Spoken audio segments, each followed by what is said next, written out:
क्या आपने कभी रात में आसमान की तरफ देखा है और सोचा है कि क्या कोई या कुछ हमें देख रहा है? यह ब्रह्मांड बहुत बड़ा है, अरबों तारों और उससे भी ज्यादा ग्रहों से भरा हुआ। क्या सच में यह मुमकिन है कि धरती ही एक ऐसी जगह है जहां जीवन है? यह सोच कि हमारी नजर किसी दूसरी दुनिया के बुद्धिमान प्राणी हम पर रखे हुए हैं, यह सोच कौतूहल पैदा करने वाली और परेशान करने वाली दोनों ही है। सदियों से आसमान में अजीब रोशनी की कहानियों ने हमारी कल्पनाओं को जकड़ा हुआ है। क्या ये सिर्फ हमारी सामूहिक कल्पना की उपज है या ये किसी दूसरी दुनिया के प्राणियों के होने के सबूत हो सकते हैं?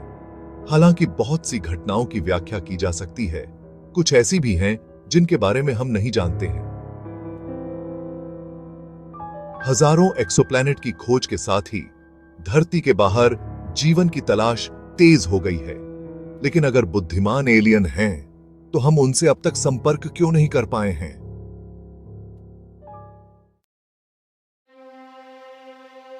आइए एक अजीब घटना के बारे में जानते हैं जो यहीं धरती पर हुई थी।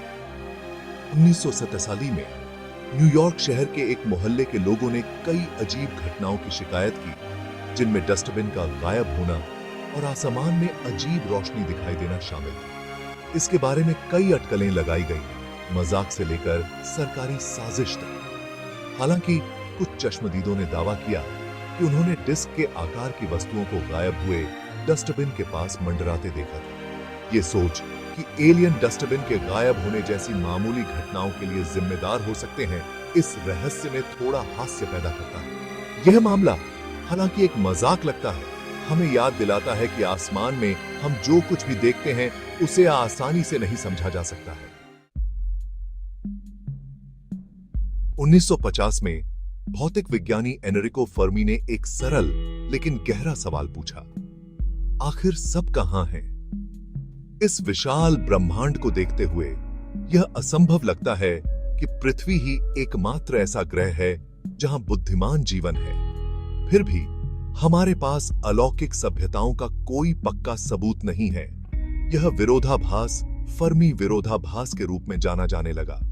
फर्मी ने तर्क दिया कि अगर हमारी आकाशगंगा में लाखों साल पहले भी एक उन्नत सभ्यता का उदय हुआ होता, तो उसके पास पूरी आकाशगंगा में उपनिवेश बनाने के लिए पर्याप्त समय होता। फिर भी हमें ऐसे किसी गांगेय साम्राज्य का कोई संकेत नहीं दिखता है।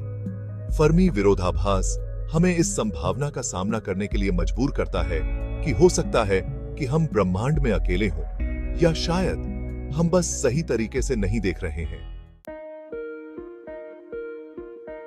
पृथ्वी से परे जीवन की संभावना को समझने के लिए हमें सबसे पहले जीवन के आधार पर विचार करना चाहिए। सबसे सरल बैक्टीरिया से लेकर सबसे जटिल जानवरों तक सभी जीवित जीव समान मूल तत्वों से बने हैं। Carbon, hydrogen, oxygen, nitrogen, phosphorus और सल्फर। ये तत्व पूरे ब्रह्मांड में प्रचुर मात्रा में पाए जाते हैं, जो तारों, ग्रहों और गैस और धूल के विशाल बादलों में पाए जाते हैं, जो अंतरिक्ष को भरते हैं।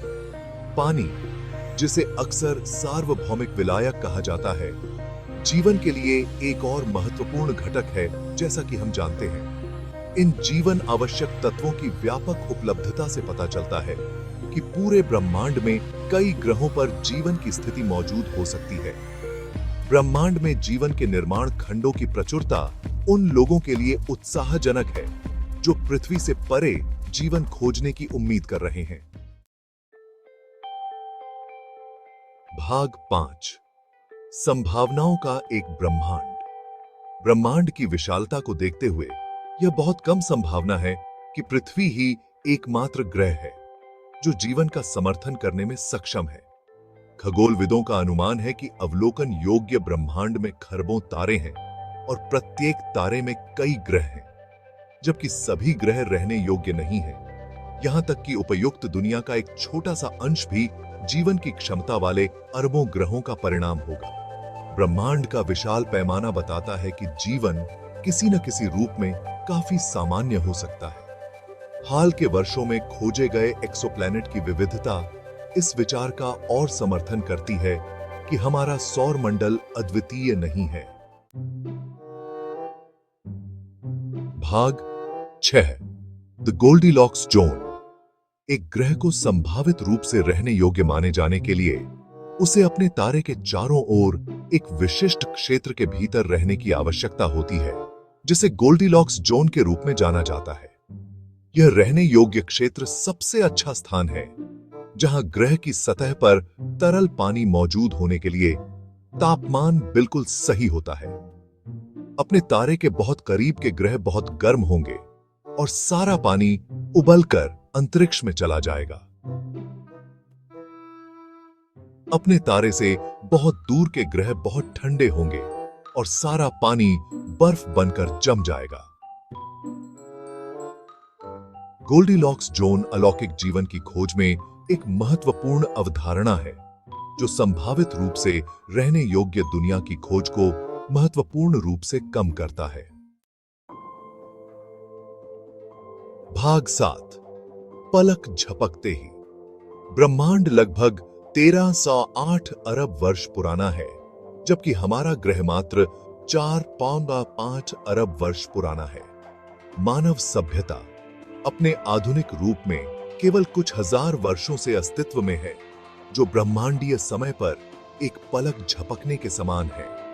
यदि अन्य ग्रहों पर बुद्धिमान सभ्यताएं लाखों या अरबों साल पहले उभरी थीं, तो उन्हें तकनीकी उन्नति में एक अविश्वसनीय बढ़त मिली होगी। ब्रह्मांड में शामिल विशाल समय सीमा अलौकिक बुद्धिमत्ता का पता लगाने की चुनौतियों को उजागर करती है। यदि उन्नत सभ्यताएं मौजूद हैं, तो वे तकनीकी रूप से हमसे इतनी आगे हो सकती हैं कि उनकी गतिविधियां प्राकृतिक घटनाओं से अलग न हो। भाग 8 खोज जारी है। यह सवाल कि क्या हम ब्रह्मांड में अकेले हैं, हमारे समय के सबसे गहन रहस्यों में से एक है। वैज्ञानिक समुदाय विभाजित है। कुछ शोधकर्ता अलौकिक बुद्धिमत्ता खोजने की संभावना के बारे में आशावादी हैं और अन्य अधिक संशयवादी हैं। खगोलविद लगातार बायोसिग्नेचर की खोज कर रहे हैं, रासायनिक उंगलियों के निशान जो अन्य ग्रहों पर जीवन की उपस्थिति का संकेत दे सकते हैं। इस बीच अलौकिक बुद्धिमत्ता या SCTI की खोज ब्रह्मांड को रेडियो संकेतों या अन्य तकनीकी हस्ताक्षरों के लिए स्कैन करती है, जो उन्नत सभ्यताओं की उपस्थिति का संकेत दे सकते हैं। चाहे हम अकेले हों या जीवन के एक विशाल परस्पर जुड़े हुए वेब का हिस्सा, खोज स्वयं हमारे ज्ञान का विस्तार करती है और मानव समझ की सीमाओं को आगे बढ़ाती है।